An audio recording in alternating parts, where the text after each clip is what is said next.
kayo si Nonoy. Oo. Sige! Gano'n sa Oo, kanya. ginagano lang ako din. Tapos siya naman lalo niyang sinasiwan, lumulusot siya sa ilalim. Sa ilalim. Kasi Nonoy, ginagano lang siya. Nagdadagrudge ako, ano gano'n. Yeah. So, yeah, those were the days na 32nd Street. Oo, hindi pa siya construction worker na. Napadamay ko ng kanin araw-araw. So yun, hindi ko siya nakita. I was supposed to visit sa kanya. Pero nung So wait, nandun ako. Wala, hindi ko siya naabutan. So yun, I know he's free from pain, masaya na siya, and to the family again. Nola is a good person. Really. Oo, true. So yun, kaya I'm here, at least, para sa para kay Nonoy. Kaya thank you. Salamat. Salamat, Kuda. Ate. Salamat. Uy, tsaka magpasalamat tayo kasi magmula nang malaman ng mga tao na si Nonoy pa lamang ay may May karamdaman. condition. Umapaw ang tulong para kay Nonoy talaga pa. Oo. Ayun. Hello? Hello? Ayan. Palit, go. ano talaga tayo? Parang may game. Umapaw ang tulong para kay Nonoy at sa pamilya niya nung nalaman ng mga tao na siya ay may kondisyon, bagamat hindi nga namin sinabi ng diretsyahan kung ano yung kondisyon na yon sa pakiusap na rin ng family niya. Oo. At talaga namang palong-palo at kaya pala nating magtago ng sikreto. At syempre, kahit na hindi alam mong full story, tumulong yung mga tao para kay Nonoy. Kasi talaga naman, yung iniwan ni Nonoy na kabutihan sa lahat sa atin hindi talaga pwedeng tawaran yan Oo, sa mga nagtanong ng kondisyon ni Nonoy na hindi nasagot ang tanong ninyo, ipagpaumanhin niyo po, hindi po ibig sabihin nun ay you are less special or less important para kay Nonoy. Ayaw lang namin talagang makarating kay Nonoy dahil hanggang sa huli, minabuti po ng pamilya na hindi malaman ni Nonoy ang kondisyon niya. Para mag-fight pa siya, no? Yun To po. get better. Kasi naniniwala naman tayo sa miracles, di ba? Tama. At nagpapasalamat po sa inyong lahat si Nonoy. Katunayan po ni Torvald VTR. O hindi, meron siyang sayang, hiniram ko kay Anton, hindi niya magawa ng paraan na may padala sa email ko. Malaki masyadong pa. Yung huling salita niya nung bago siya pumanaw na kinuha sa kanyang pasasalamat para sa ating lahat na kay No Anton kasi siguro makukuha ko siya soon. Gagawa namin ng paraan, magkikita kami or something. Kasi nagpasalamat siya sa lahat. Sabi niya, nagpapasalamat siya sa lahat. Pasensya natin, hindi siya makakadalo sa mga Benefit shows. shows para sa kanya dahil talaga namang wrong timing ang kondisyon niya, talaga namang palong-palo. Ganon. Yan. Ngayon, ay, asa na si Ferdy? Ferdy? Dito ka kaya? Ayan. Meron bang posisyon din to? May mga bibig yata itong hinahanapan ng tamang no? Tama. Kaya halika, Ate Remy. Kasi si Ate Remy yung pinaka hindi iyakin. Magsalita ka lang, si iyakin. Hindi kaya niya yan. Halika dito. Si Bless. Si Bless puro ungol. Hindi. Arlene, ako matapang yan. Arlene, halika. Pinsan po ni Nonoy Abnoy, palakpakan naman po natin. Halika po, Ate Remy. Everyone, palakpakan natin ang cousin ni Nonoy para magbigay ng ilang mensahe para sa ating lahat. Oo. Arlene, halika na. Kaya ba ni Arlene? Hindi. Ate Arlene! Asan siya? Arlene, nasa labas Pakitawag si Ate Arlene, ang pinsan ni Nonoy. Ate Arlene! Para lang tayo nasa bahay, te. Yung taga-meral ko. Nawawala talaga. Yes, Kaya sir. dito si Nonoy, ulit-ulitin niya hanggat hindi ka nakakalapit. Ayan, kuya! Kuya! Mama. Kuya! Kuya! Hanggang sa makaakyat siya dito. Ito po si Arlene. Palakpakan naman po natin siya, pamilya po ni Nonoy, para magbigay ng ilang mensahe.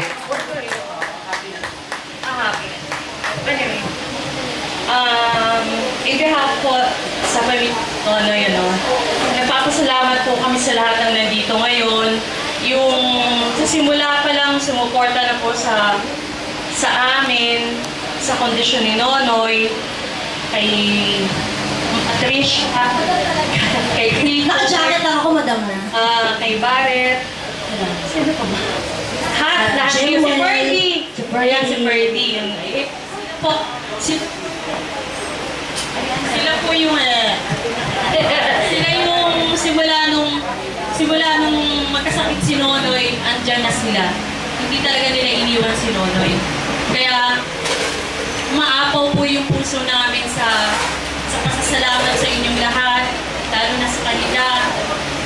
Maraming salamat po. Thank you, Miss Arlene. Minsan hindi ko alam kasi para magkakasunod. Oo. Yung edad nila. Si Arlene, salamat. Tapos, oo nga. Salamat Ayan na nga. Ano nangyayari sa mic niyo, kuya? Sorry. Ayan, mabagal lang magsalita. Ayan, naalala ko lang din kasi nung unang araw ni Nonoy. Kwento lang ha. Mga kwento-kwento to, hindi naman para paiyakin kayo Para kasi nung una hindi ko siya makwento. Nang ako umiiyak. Pero ngayon, okay na kasi sabi ko sa kanya sa kabaong niya, Noy, pwede ba muna ako umiyak kasi ang dami-dami ko nang tignawa. Sabi ko, ito ba ang pabaon mo sa akin? Sabi ko, alam mo, di ba tawag sa akin, flawless diva? Ano nangyari, Nonoy? Sabi ko, tama na, hindi na ako iiyak. So, hindi ko naman napigilan din hanggang sa nung araw na hindi ako sumama. Ganun din naman ginawa ko sa bahay. Pero naalala ko lang nung unang araw niya sa ospital.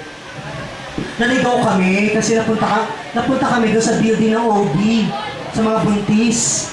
Eh, sakto naman, medyo lumaki na yung siya ni Nonoy and all. So, pagdating namin sa kwarto, ang intensyon namin was magpatawa na para maramdaman, di ba? So, pagpasok ko, sabi ko, nakakaloka kayo, nanapita sa OB, yung parang may sarili kang kwarto. Ano, kumusta ang pasyente? Kailan mga anak? Ano sabi ng doktor? Tumayo siya. Sabi niya, eto, mama, okay naman ako. Gumanong ganon. Tapos umupo siya ulit kasi na-realize niya na yung paa niya kasi laki ng paa ni Jollibee. So, hindi na niya kayang tumayo ng matagal. So, umupo siya ulit, tapos nagkwentuhan kami. Mahalakhak pa siya. Di ba Ate Remy? Asan si Ate Remy? Super halakhak siya, tapos may pinag-iinitan kaming pumasok na nurse na ng arte-arte dahil meron siya mga ilang, hindi siya makahinga, tapos nakagano siya sa phone niya, hindi ako makahinga, ina-allergy. Eh si Nonoy, every time ina-allergy ako, dahil halos lagi nga kayo magkausap, pinapadala ko sa inyo yung picture. Hindi talaga sarado yung mata, ganyan.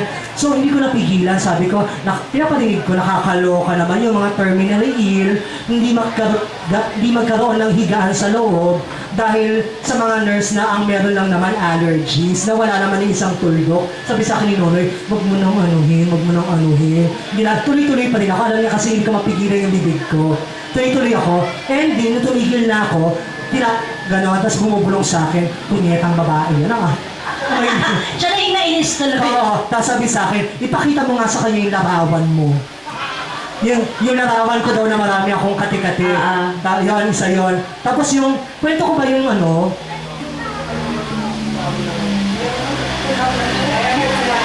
Pwede yun, pwede yun. Pwede naman, pwede. Nung mga huling sandali niya, siguro hindi ko siya nakikwento sa iyo dahil pinagmamalaki ko na, huy, ang dami kong pero kasi nakakatawa na lang pag inisip mo. So, tumawag sa akin si Ate Remy, hindi na makahinga si Nonoy, nasa hospital na, ito na yung mga final moments niya. So, kausap niya ako. May mga desisyon na hindi ko alam kung bakit ako pinag-decide na hindi ko dinesisyonan. Si Nonoy din na nag-decide, nakakarinig pa naman siya, nakakatango. So, in other words, sabi sa akin, si Kayan, biglang tumawag sa akin yung pamangkin ni Nonoy, sabi sa akin, wala na si Kuya, wala na siya, ang lola mo hagulgul. Biglang inagaw nito, after 30 seconds, inagaw ni Remy ang telepono para sabihin sa akin na, wala na siya. Inagaw niya, Clifford, na-revive, punas ako ng tuha. Talaga? Sabi ko, wow, God is good talaga, God is good. Sabi ko, magdasal pa tayo. Kausap ko siya tuloy-tuloy, biglang sabi niya ulit, ay, Clifford, wala na talaga. Iyak. Wala pang 10 seconds, Clifford, na-revive. Talaga? Nagulo lang siya ng time na yun, baliw-baliw. So, talaga, bina-revive ulit. Tapos, dinala na nga sa revival room. Sabi ko nga, malamang hindi siya nakasurvive dahil ayaw niya sa mga songs na revival. Dahil yun lang ang pinapatugtog sa kwartong yun. Tapos yun, finally, sinabi na nga, napag-isip-isip ko nung nakaraan, hanggang ngayon, talagang tinarantado pa rin ako. Ginawa para kaming Dolphy Panchito. Wala na siya. Talaga?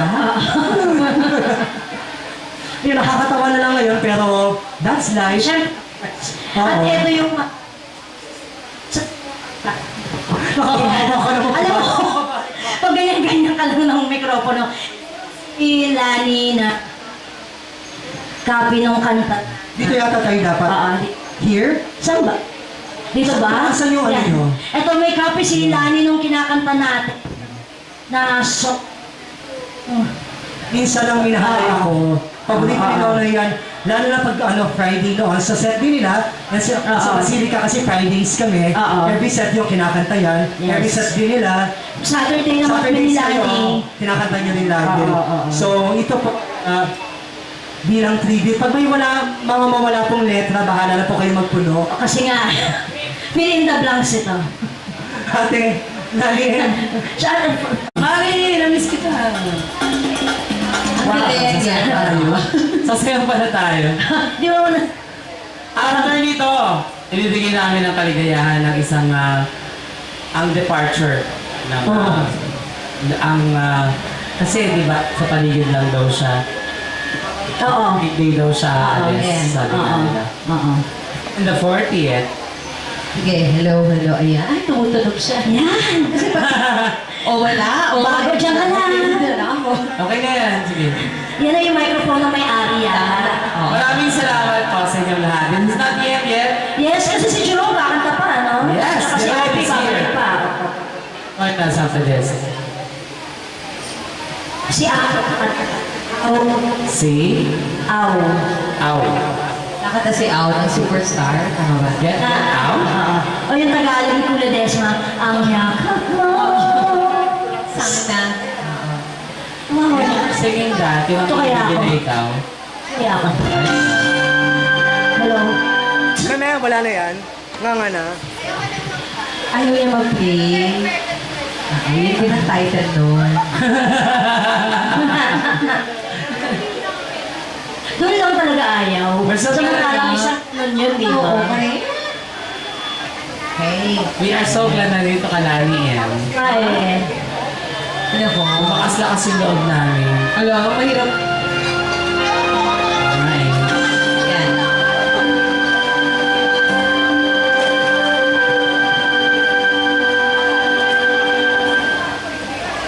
Thank you very much. Sino na yung nagbe-base dito? Karaniwan?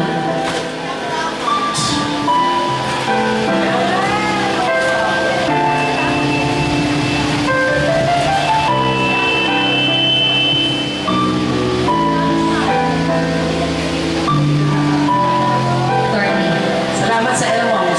Sa iyo.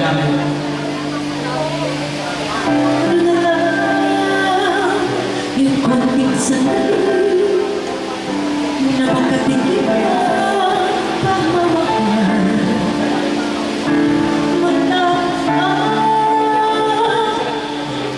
ibinabalik ang sandali di naman natagal ang iyakap mo'y hanap-hanapin. Akala ko nagkakayain, ngunit hindi pala ganyan. Huwag ka'y bilis makalimutan, minsan na kinahal ay ako.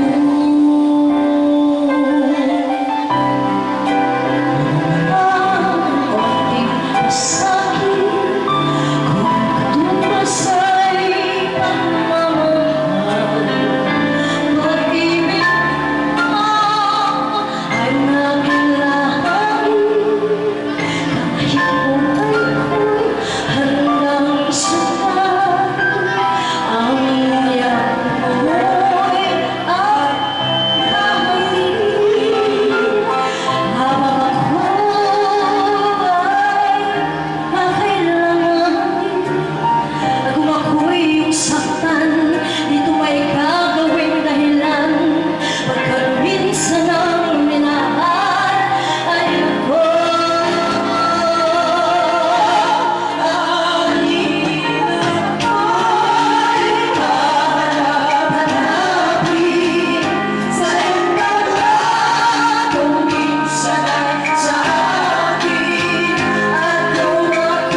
Sir, pare-pareho kami sali-saliwa ang mga schedule. Oo, salamat at nakita kami doon.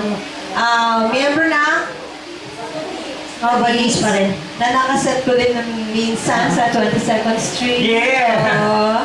Hindi, Tama. sa ako mga kaibigan po, bago po ako magsimula bilang stand-up po or host po, or sila po yung pinanonood ko po, ayan. Kumbaga nagsimula po ako bilang audience po. At the same time, si Nonoy po at the same time siya pumanaw na team maming po ang push sa akin para pumasok po sa Sinulong Bar. At dyan yun sa Campus Diner. Yes. Ayan. Tapos dahil Grabe po, nakakaloka po. Nagsabay pa yung manager sa yung Sa mentor. artist, mentor, okay. Sabay po silang pumanaw, isang buwan lang. Linggo lang, di ba? Pero nakakatuwa po, pero si Nonoy po isa sa po nag-push sa akin para matutong kumanta, matutong humarap sa tao po. At the same time, yung mga last moment po na nakasama ko siya yung medyo pasara na 22nd Street. Yan. Nongga Girls ang tawag sa amin. Kung saan kami umiinom. Nararamdaman ko rin na parang nandito siya. Kasi parang pinipigan niya yung liver ko. Charot lang. Akin na yun. Akin na. Baka ko lang. Ganun. Pero maraming salamat po syempre sa lahat ng dumating po rito. Salamat po talaga. Yeah. Thank you so much. Thank At you. mga friends, thank you so much. Okay. Sa inyo. Karen Hope Huda. to see you again. Ang akin naman po kakatayin ngayon po, ito po yung mga inaawit ko ng panahon na customer pa ako sa Singulong Bar. Oh, wow. Ito po yung mga awitin po ni June Bulistico. Para po sa inyo lahat, para kay Nonoy. Palapakan po. Jerome Laurel. Maganda po. Ito na lang. Okay. Play, friend. Okay.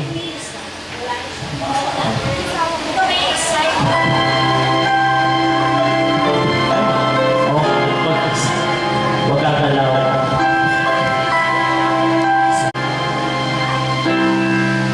Pinagpinagod ko at imaglalayo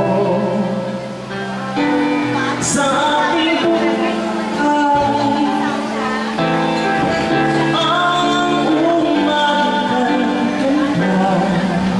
Ba't nga lumisan ka ay nagdilim ang kulang.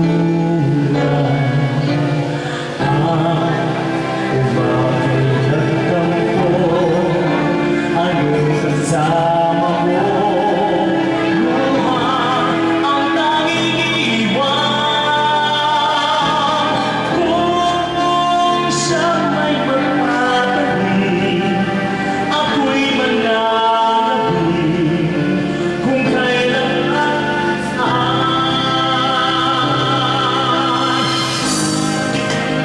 Ang kasama ka, masasalubong ang balita. Napakasaya.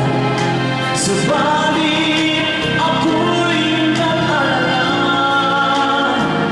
kung ako ay mahal mo ba?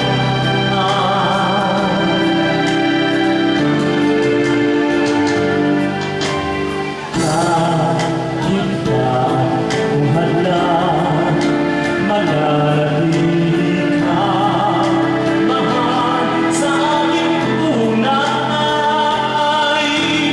May umagamang pala, kundi ganyan lang, ito'y walang buhay.